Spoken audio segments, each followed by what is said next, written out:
आंधीअ में जोत जगाइण वारा सिंधी, आंधीअ में जोत जगाइण वारा सिंधी, आंधीअ में जोत जगाइण वारा सिंधी, आंधीअ में जोत जगाइण वारा सिंधी। मुंहिंजो फादर बाबा ॻाल्हि कंदो हो सिंध में ओताकनि जे बारे में। त वेझराई में मूं हिकिड़ी डॉक्यूमेंट्री ॾिठी सिंधीअ में ओताकनि जे बारे में, त सॼी ॻाल्हि मूंखे वरी यादगिरी अची वई। त ओताक जेके आहिनि से सिर्फ़ु स्ट्रक्चर कोन्हनि, बिल्डिंग त कोन्हे, छाकाणि त सभिनी पासनि खां ओताकूं जेके आहिनि से खुलियल हूंदियूं आहिनि। त ही रुगो स्ट्रक्चर कोन्हे, रुगो हिकु सम्झो त बिल्डिंग वांगुरु कोन्हे, पर हिकु तहज़ीब, हिकु सभ्यता जो जेको आहे सो एक्सप्रेशन आहे। त ओताक जो मतिलबु छा आहे? ओताकनि में महिमान नवाज़ी थींदी हुई। महिमान जेके ईंदा हुआ, केरु सुञातल, केरु स्ट्रेंजर्स, सफ़ा जिन खे सुञाणंदा बि कोन हुआ, से बि अची ओताकनि में विहंदा हुआ ऐं उन्हनि जी महिमान नवाज़ी थींदी हुई। त ही सिंध जी सभ्यता आहे।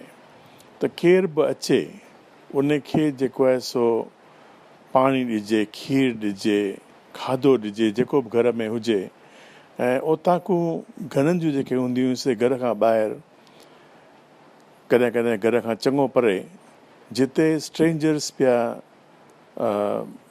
लंघनि, त उहे बि अची ओताक में ईंदा हुआ ऐं ख़बर पई त ओताक में केरु आयो आहे त इमीडिएटली उनखे खाधो पीतो जेको पहुचाईंदा हुआ।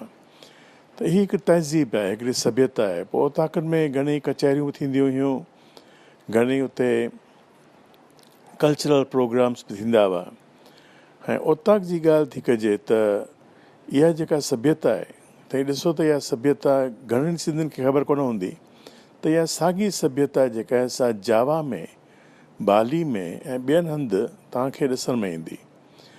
जावा में, सेंट्रल जावा में ॾिसजे त उते इनखे चवंदा आहिनि जोगलो। जोगलो बराबरि ओताक वांगुरु ऐं घणो करे काठनि जा ठहियल हूंदा हुआ, काठ जा। त उते बि इहा साॻी ॻाल्हि थींदी, कचहरियूं वग़ैरह, महिमान अचे, केरु अचे ऐं कुझु प्रोग्राम उते थियनि, कंहिंखे बि जेको आहे वापसि मोकिलींदा कोन्हनि जेसिताईं उनखे कुझु पाणी वग़ैरह न ॾियनि।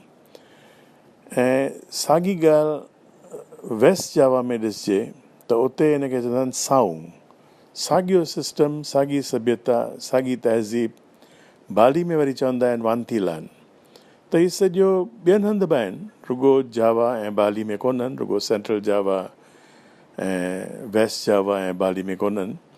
सॼे इंडोनेशियन आर्किपेलागो में जेको जंहिंखे चइजे त ॿेट जेके आहिनि, 17,000 केतिरा ॿेट आहिनि, जिते जिते बि माण्हू आहिनि, माण्हू रहनि था, त इहा ओताक जी जेका तहज़ीब आहे, सभ्यता आहे, संस्कृति आहे, सा तव्हांखे ॾिसण में ईंदी।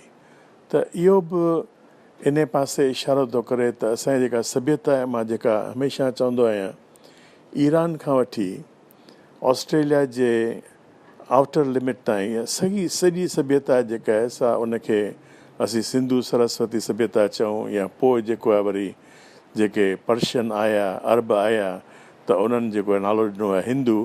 पर इहा सॼी साॻी सभ्यता आहे जेका हलंदी पई अचे घणनि हज़ारनि सालनि खां वठी।